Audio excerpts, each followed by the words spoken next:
Suppose the researcher has defined his research problem and has examined the relevant literature to determine what theories and data are available to guide him. On the basis of this knowledge, the researcher has developed his hypothesis to be tested or has stated research questions to guide their research. He has also operationally defined his concepts and variables in the hypothesis to make this test possible. The next thing the researcher has to do is to collect data from the population he wishes to investigate. If the researcher could investigate every member of the population, he would surely have answers to his research questions. Populations could be very large, and for practical reasons, it may be impossible to study every element of the population. It will be too costly, and many individuals or groups will not be available for interview or observation or to complete questionnaire. The researcher resolves this problem by studying a sample and then generalizing the findings from the sample to the population. According to authoritative sources, this is the most efficient way to do research because there are methods that allow researchers to estimate characteristics of populations by measuring only a small sample of population elements. The researcher has to ensure that the sample is representative of the population from which it is taken. Otherwise, what he finds in the sample may not be true for the population. Of course, there are times when the researcher may want to study every element of the population. This is when the population is small enough so that every element can be measured without much additional cost and effort. This session begins by describing briefly the series of stages involved in the sampling process and discusses the commonly used terms in sampling. We go to discuss the need for sampling and the different types of sampling techniques. After completing this session, you should be able to outline the stages in the sampling process, explain the basic terms associated with sampling, differentiate between types of sampling selection methods, and then discuss the factors which researchers need to consider when determining sample size. The key topics to be covered are defining and explaining sampling, explaining terminologies associated with sampling, sampling design process, sample selection methods 1, sample selection methods 2, and then sample size. These are your references as usual. Let's define and explain sampling. Sampling is used when it is not possible or practical to include the entire population in your study, which is usually the case. It's the process of obtaining information from a subset, and the subset is the sample of a larger group, that is the population. The results for the sample are then used to make estimates of the larger group. What then is the goal of sampling? To be able to make inferences about the population parameter from knowledge of the relevant statistic and to draw general conclusions about the entire body of units on the basis of the assumption that the sample chosen is representative of the population. For a sample to be representative of the population, first you have to select people from the target population only. And secondly, select the right number of people from the target population. You see the diagram. Now, the larger circle represents the population of interest, and the smaller circle within the larger one is the sample. Now, when you estimate or when you study a population, you come out with a parameter. I'm saying that the results for studying the population is the parameter, but when you study the sample, you estimate the statistic. We measure the sample using statistic in order to draw inferences about the population and its parameters. So look at this diagram again. You see the population is the larger circle and the sample is the smaller one. What conclusions can you make here? You would see, or what observation have you made? You would see that part of the sample is falling within the population, but a greater proportion of the sample is coming from outside the population. This is a bad situation. We have said that you need to take the sample from the target population. And if the first one was bad, this is very bad. For this one, the observation is that no member of the sample is coming from the target population. In that case, if you studied the sample, you are not likely to make an inference to the general population. Let's look at a few sampling terminologies. Population connotes the entire people of interest from whom you, the researcher, wants to obtain information. And one member of the population is called an element. One member of the population is called an element. Sampling is simply the process by which we pick a few people from the population for purposes of survey. If you study a whole sample, if you study the whole population, you have conducted a census. If you study a sample, you have conducted a survey. Another important terminology is representativeness. One important consideration in sampling is that the sample must be representative of the population from which it is drawn. Being representative means that to be typical of a population, that is, to reflect the characteristic of the population being studied. Generalizability. To generalize means to apply conclusions reached from studying the population, from studying the subjects in a sample to the population from which the sample was drawn. As a researcher, you conclude that the results of your study sample are the same as would have been if every member of the entire population had been studied. Now, when do you study the entire population? You study the entire population when the entire size of the population is small, when there is more time for the project, when the resources, that is human and material, available for the project are adequate, and when the sole objective of the study is to make a complete estimate of the population. But why is it necessary to sample at all? Why is it necessary to sample at all? It is costly to study the entire population sometimes. Secondly, a sample may provide you with the needed information quickly. Studying a sample rather than the entire population is also sometimes likely to lead to more reliable results.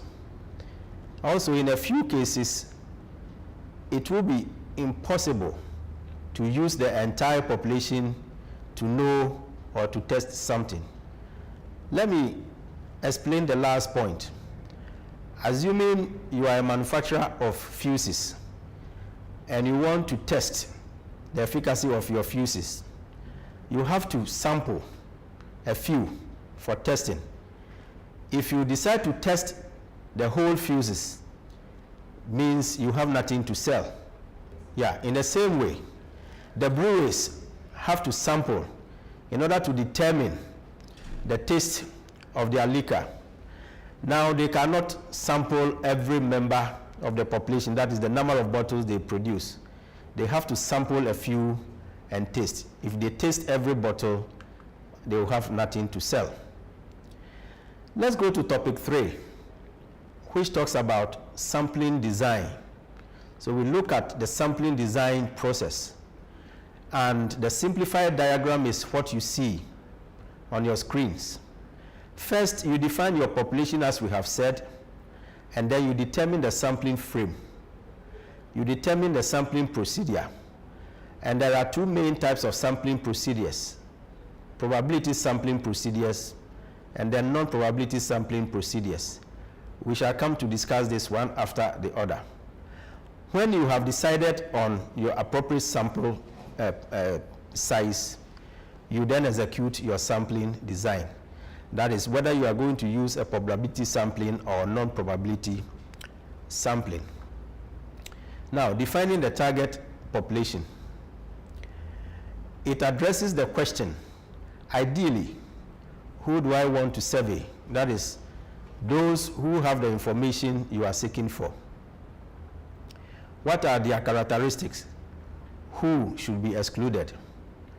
Also, defining the population involves defining the population units and setting the population boundaries. That is, ensuring that those people or units we want to study are within the population. Now, 2, you determine the sampling frame. You determine the sampling frame by obtaining a list of the population. An example of a sampling frame is a list of students who eat at timeout. This means that the researcher is interested in studying students who eat at timeout. So his sampling frame will simply be the students who eat at timeout. If you want to study students who attend, say, the Pentecostal Union, then the list of the Pentecostal Union is your sampling frame. So these are examples of sampling frames. But mind you, sometimes there are problems with lists. Sometimes the list may have omissions. Lists may have omissions if they are not updated. For instance, if you want to conduct a study among pensioners of the University of Ghana, you have to go for the list of pensioners from the registry. If the list is not updated, it will include all people who may have passed away a few years or a few days back. And then we also have ineligibles. Some of the lists will have people who are not supposed to be on the list. Assuming you want to conduct a study amongst university students on campus here, and perchance there are names of people who are not in this university, it means that list is not eligible. Also, there could be duplications. There could be duplications in lists. Maybe people's name appears twice or thrice on the same list. So it is important that any list which forms your sampling frame is seriously edited to ensure that those on the list are the actual people who form your population you want to study. Now, selecting a sampling procedure. As I said, there are 2 major types. We have the probability sampling procedure, which gives equal chance of being included, of people being included in the sample. Here are examples of probability sampling selection procedure. Simple random sampling, systematic sampling, stratified sampling, and cluster sampling. Non-probability sampling procedure include the following: convenience sampling, judgment sampling, snowball sampling, and quota sampling. Unlike probability sampling, non-probability sampling do not give equal chance of being included in the sample. We go to sampling selection methods 1, probability sampling or random sampling. What is probability sampling? This is an objective procedure in which the probability of selection is non-zero, and it is known in advance for each population unit. What we are trying to say here is that the probability that a unit or an individual will be included in the sample can be calculated. It is also called random sampling. Random here does not mean haphazard. Probability sampling ensures that information is obtained from a representative sample of the population. Again, sampling error can be computed with probability sampling procedure. Survey results can be projected to the population if you use probability sampling, and then it is more expensive than non-probability sampling procedures. Sample selection methods. 1, random sampling. Now, population members are selected directly from the sampling frame, and then each member of the population has equal probability of selection for every member. So if you have a population of 10,000 people and you want to sample 400, the probability of one individual being included in the sample is 0.04. This is why we say we can calculate the probability of an individual or a unit being represented in the sample. Probability sampling procedures use random processes to generate the sample. For example, we can use what we call the fishbowl technique, the table of random numbers, or computer-generated random numbers. Now, the objective here is to select a number of units n out of big N such that Cn has an equal chance of being selected. That is, every small n taken from the larger population, which is big N, has an equal chance of being included in the sample. And what is the procedure? We have said that we use a table of random numbers, a computer random number generator, or a mechanical device to select the sample. For instance, the fishbowl technique. Let's use the following to illustrate how we can use the fishbowl technique. If the head of department wants to use the fishbowl technique, an example of a mechanical device, to select about 30 out of 120 level 300 students for an award, he will do the following. He will write all the names of the 120 students on a piece of paper. That forms the sampling frame. Now he will place the slips of paper in a bowl, box, hat, or similar container. He will then mix up the slips of paper thoroughly, close his eyes, and then dip his hands into the container and pick out a slip. The name of the candidate is recorded. He continues with this process until he selects his sample of 30. So that is how we use the fishbowl technique, and it is like the lottery method. Now, would you say this procedure is acceptable to you? Assuming you were in the class and you were not picked, would you complain about any bias? I don't think so. Your chances of being included in the sample is just a matter of probability. Now, we can also use a table of random numbers to select our sample. This is how we use the table of random numbers. The HOD will first of all assign a serial number to every level 300 students from 1 to 120. Candidate 1 then becomes 001. Candidate 2 becomes 002. Candidate 8 is numbered 008. And then candidate 48 is numbered 048, and so on. He will then close his eyes, open a page of a table of random numbers, and place his finger on any point or at any point. Now, the number on which the finger has been placed is recorded as the first member of the sample. He will then move his finger vertically or horizontally and pick the rest. Now, this is an example of the table of random numbers. So assuming that he closes his eyes, assuming the head of department closes his eyes and then points to figure 057, points to figure 057, it means figure 057 would be the first candidate on the list. If he decides to come down, he will pick figure 0, 1, 0. He will pick figure 0, 1, 0. He will not pick 5, 4, 5 because the total population we have is 120. So he cannot pick any member who is beyond 120 in the table of random numbers.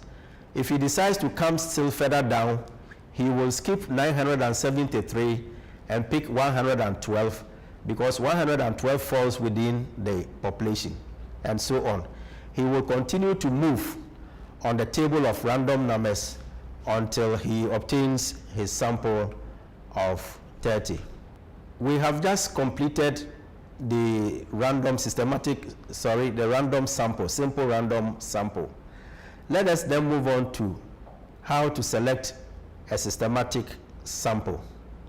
It also hangs on the issue of probability, but there is a slight difference between using a systematic sample and selecting a simple random sample. This is the procedure. We order all units in the sampling frame and number them from 1 to n, that is from 1, the first person, to the last person. We choose a random starting point from 1 to n and then sample every kth unit after that. You see the individuals there. Because our selection procedure is systematic, we pick the third, skip the 2, pick the third, skip the 2, and pick the third. But picking the third was not done haphazardly. There is a probability procedure which we have to employ. So let us go through that. Now, you have a population numbering 1 to n. Our population n is 100. Now we want to take a small n, that is 20. That is the sample we want to take is 20. When you know the population and you know the sample you want to take, you then calculate what we call your sample interval. The sample interval is calculated by dividing the big N, that is the total population, by the sample you want to take. That is, so it becomes big N over small n, which is equal to 5. So your K is represented by big N over small n, and this is what we call the sample interval. Now, it is called a sample interval because you are picking a sample from between 1 to 5. Again, let me go back and explain the interval.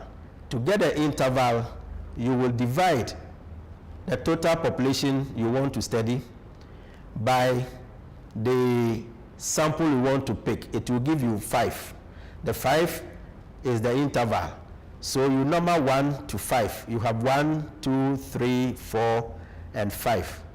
Now, when you have these figures, what you then do is that you select one of the numbers that is between 1 and 5 using a simple random sampling procedure. So you can write 1 to 5 on pieces of paper, close your eyes, and pick 1. The number you have picked represents the starting point. So in our case, we have selected 4. Have you seen that? We have selected 4. That is between and 5. We have selected 4. So then 4 becomes our random starting point. So look at the brown colored board on the right hand side. You see that we skip candidate 1, we skip candidate 2, we skip candidate 3, and we pick candidate 4 because candidate 4 was our starting point.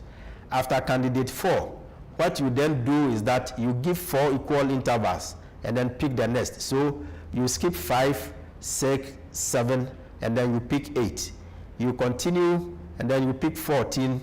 You continue, and then you pick your whole sample. This is why we say it is systematic. Once you have determined the random starting point, which is 4, it determines every member of the population who must be included.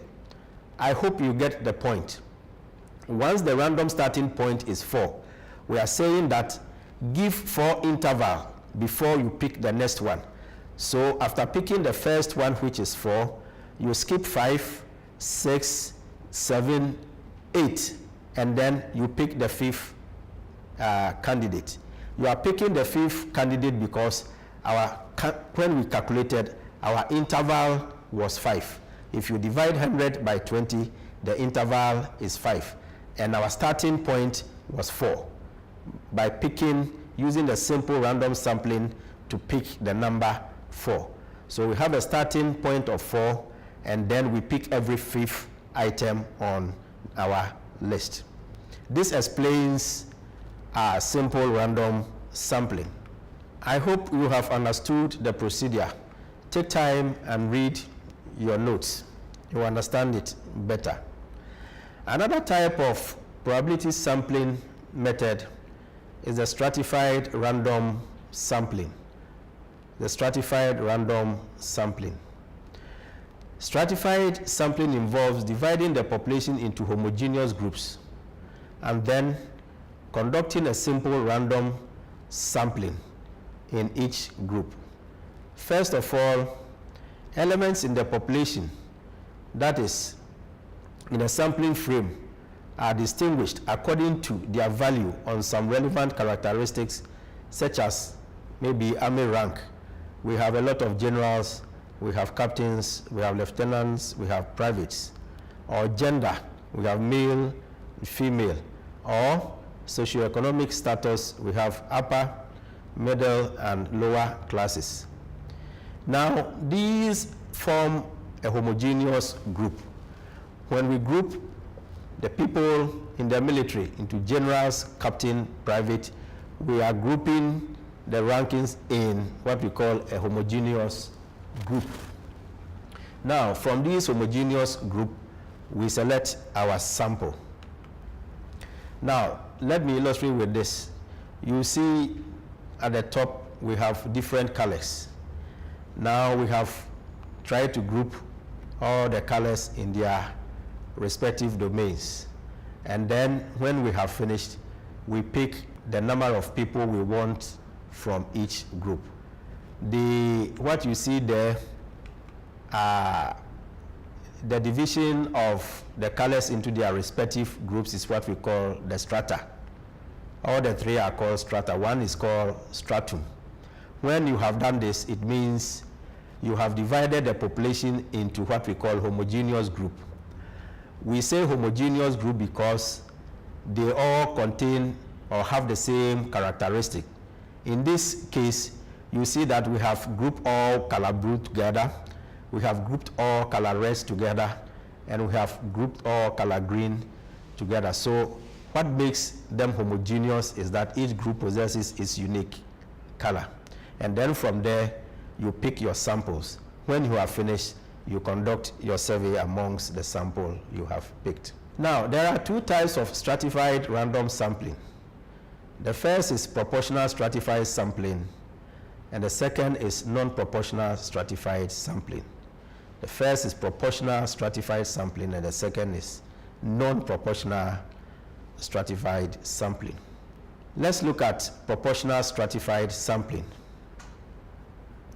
With proportional stratified sampling, the sample size in each stratum is proportional to the stratum size in the population.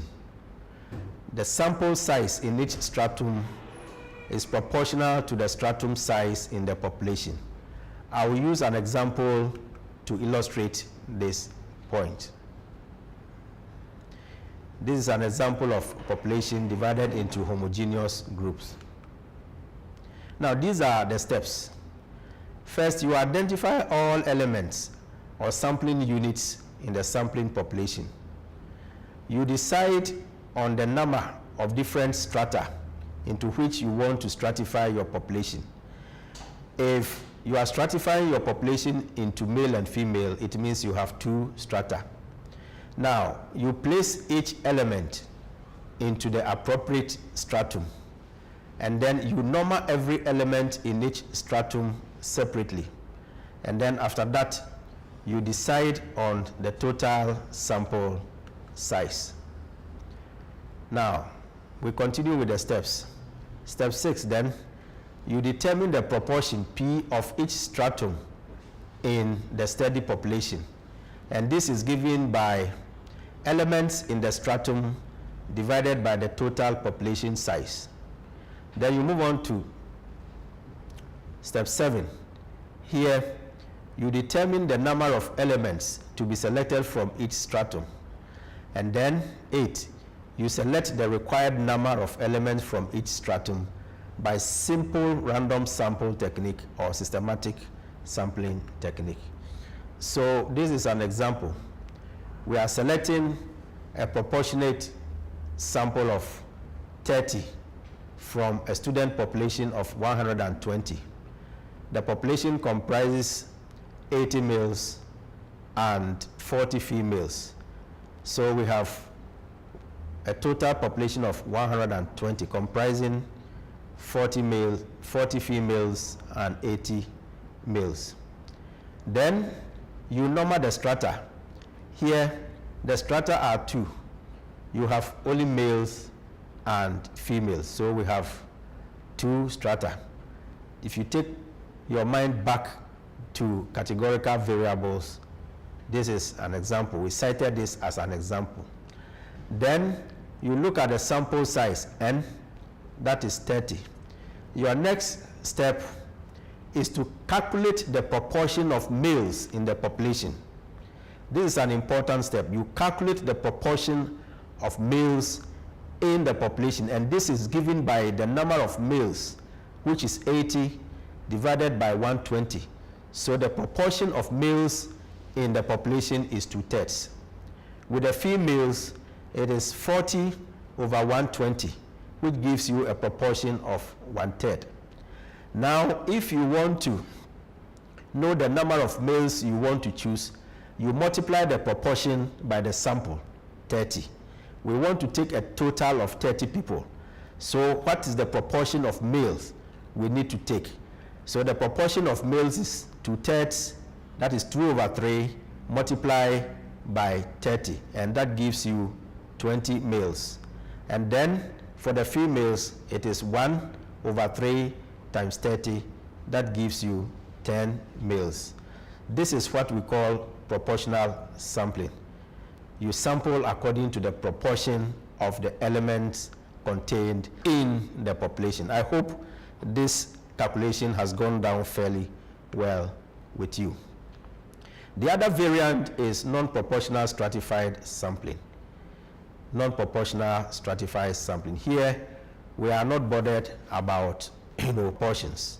So maybe in the examples that we have just used, we could have decided that we are going to take, instead of taking 20 males, we can decide that we will take maybe 15 males and 15 females.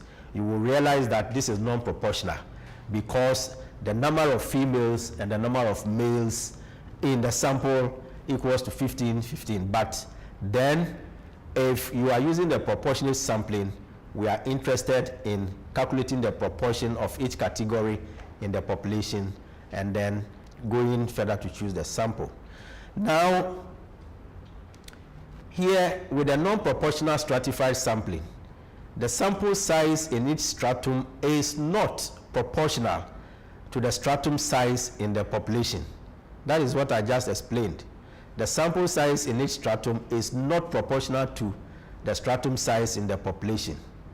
And we use this if some of the strata are too small, or some strata are more important than others, or some strata are more diversified than others. So again, in the case that I just talked about, the head of department can use the non-proportionate sampling procedure to select, just pick 15 males and 15 females.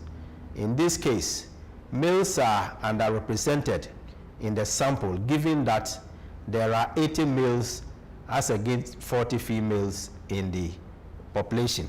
Now, we are moving on to another type of probability sampling, that is cluster sampling. Now, this is frequently used for large-scale surveys, which involves geographical clusters. And the logic behind this is that it is possible to get a good enough sample by focusing on naturally occurring clusters of the particular thing that the researcher wishes to study. Now, clusters of population units are selected at random, and then all or some randomly chosen units in the selected clusters are studied. It also goes through a series of steps. First, the population is divided into clusters. Ideally, each cluster adequately represents the population. A simple random sample of a few clusters is selected, and then all or randomly chosen units in the selected clusters are studied. Now, the rationale behind this type of procedure is that by focusing on such clusters, the researcher can save a great deal of time and money that would have otherwise been spent on traveling to and fro, visiting research sites scattered throughout the length and breadth of a very wide geographical area. The selection of the clusters for research follows the principle of probability sampling. Take note of that. We haven't deviated from probability sampling procedures. Now, the aim is to get a representative cluster. Again, the aim is to get a representative cluster, and the means of getting it rely on random choices of stratified sampling. This can be cost effective without compromising the principles of random selection and the laws of probability. Let me use as the figure, you see the map of Ghana as an example. And let us assume that we want to study the perceptions of JSS pupils on the computer selection process. We want to know the views of JSS pupils on the computer selection process into senior high schools. We are saying that we are dealing with a population that is scattered over a very wide geographical area, that is from Paga to Axim. You understand the length and breadth. If you want to study the students in every region, you have to cover the entire country. But we are saying that resources may not be adequate and time may also not be on your side. So what you need to do is to divide the geographical area you are studying into clusters. And so we will divide Ghana into the clusters you see. In fact, the figure you see on your screens are the administrative divisions of the country. The country have been divided into 10 regions for purposes of administration. So for our purposes and for this example, let us use that. So you have Upper West, Upper East, Upper West, Northern region, Brong-Ahafo, and all the 10 regions. Now, in every region, we have people of school-going age at the SHS level. So what we are saying about cluster sample is that instead of covering the entire, country, you can sample some of the regions for study using probability sampling procedures. So what you can do is, using probability sampling procedures, you can sample, you may have picked the Northern region, Ashanti region, and maybe Western region. These regions represent the entire country because every region has a school. And if every region has a school, we can use these regions to represent the population rather than actually studying every pupil, across the country. So when you have selected the Northern region, you then divide the Northern region into districts. You divide the Northern region into districts, and you select about maybe 5 districts out of the entire districts. And then when you have selected the district, you look at the towns within the districts. And when you have looked at the towns within the districts, you then look at the schools. You map out the schools in all the towns. And when you have mapped out all the JHS schools in a particular town, you go there and then you sample you interview all the students, JHS students there. Every JHS student that you study in the Northern region, Ashanti region, and the Western region, that is the regions of your choice, you have actually studied a representative sample of the entire country. That explains cluster sampling. Now, let us go ahead and look at the sample selection methods, and then we come to what we call the non-probability sampling methods. This is a subjective procedure because it does not use the probability procedure. In this case, the members of the population are not given equal chance of being selected. So information is obtained from a non-representative sample of the population.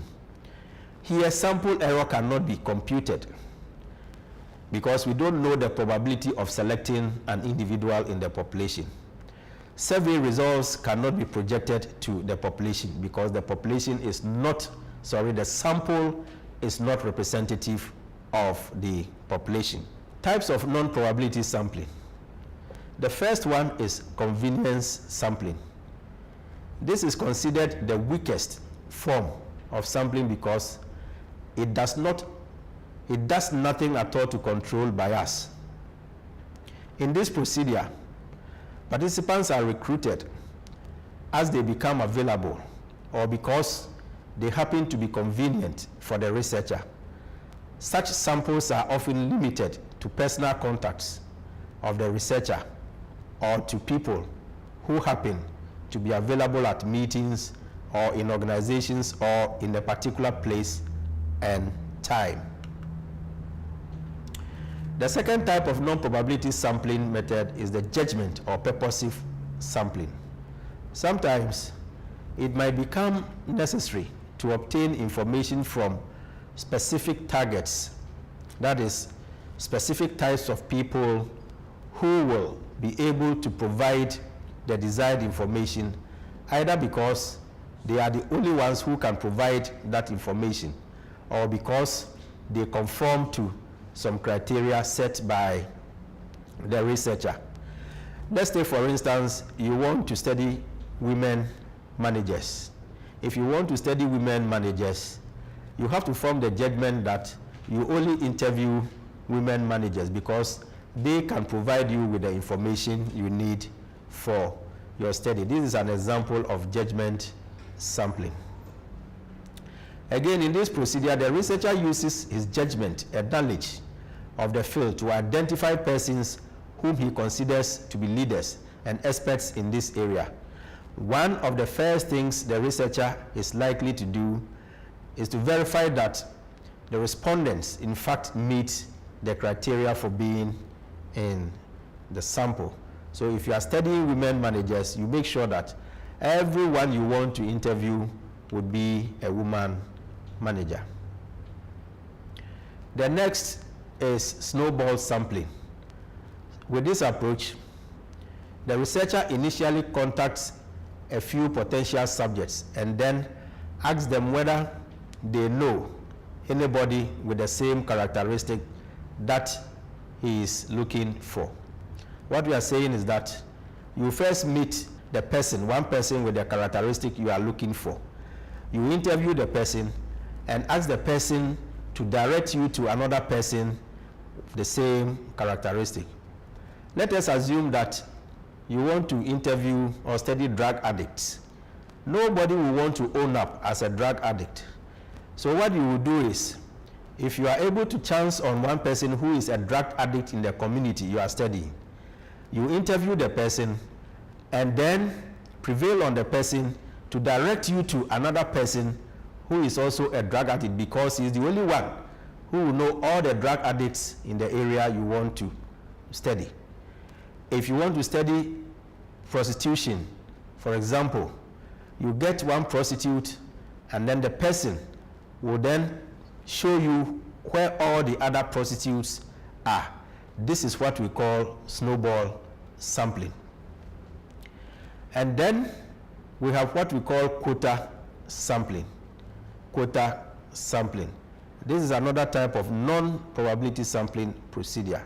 And here, the population is divided into cells on the basis of the relevant control characteristics. It is just like selecting the proportionate sampling, but here you are not using the probability sampling procedure. All that you are trying to do here is that you are dividing the population according to some relevant characteristics. And then when you have finished, you choose the quota, the number of people you want to choose from each group. And then we are saying that here you are using the convenient sampling technique to ensure that you choose the members until you get to your limit and then stop. So assuming you want to select 50 women and 50 men, you conveniently place yourself at a point and select the women, the 50 women and men. When you have gotten the 50 women, you stop sampling. When you get the 50 men, you also stop sampling. This is known as quota sampling. Now, one important thing to do when you are picking your sample is to determine the sample size. That is, how many people or units would you want to engage as your sample from the population you are studying. And there are a number of factors you need to take into consideration when you are determining the sample size. First, you have to determine the cost and time. How to determine the cost and time. Secondly, you have to consider the response rate. If you select very few people and you don't get many people to respond to your questionnaire or to your interview, you are not likely to get a representative sample. And then you also consider the situation where the population is heterogeneous. Heterogeneous simply means that the population is made up of different groups with different characteristics, but still you want a representative sample from that. So if a variable of interest to the researcher varies widely in the population, it is advisable to pick a higher than lower percentage sample of the population. You pick a lot of members from the population if the population is heterogeneous. Then you also want to consider the accuracy of the results. In fact, in sampling, the larger your population, the more accurate is your result likely to be. So it is always advisable to take a very large sample if your resources can allow. And then also, you need to carefully plan. And a well-selected sample that yields results whose amount of error can be reliably estimated through statistical techniques, and so can be as useful as those of larger samples whose members were not properly randomly selected. Now, by this principle, you, the researcher, should exercise a great deal of patience and effort in planning and choosing the members of your sample, as well as in the choice of the data collecting instruments. You can also learn from others, learn from experienced people in the field. And if you plan your survey similar to what indicates that a representative sample of 400 has been used regularly with reliable results, and then a sample larger than 400 may be unnecessary. All that we are saying is that maybe somebody may have conducted a study similar to what you are doing, and the person selected a sample of 400 from amongst a specific population which is equal to what you are looking at. There is no reason selecting a sample more than 400. We have come to the end of this lecture on sampling. Thank you very much for listening. As I've always said, read the lecture notes or the handouts I have offered you alongside the prescribed textbooks. Thank you very much. We will meet next time.